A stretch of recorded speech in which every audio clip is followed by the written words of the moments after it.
биринчи орунду Максат Ажыкенин командасы.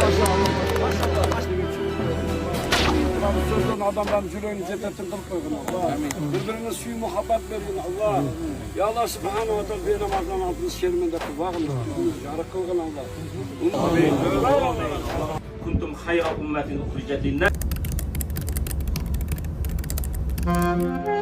Урматтуу Маска шаарындагы эмгектенип жаткан мекендештер, сиздер үчүн документтердин бардык түрүн ишенимдүү түрдө жасап беребиз.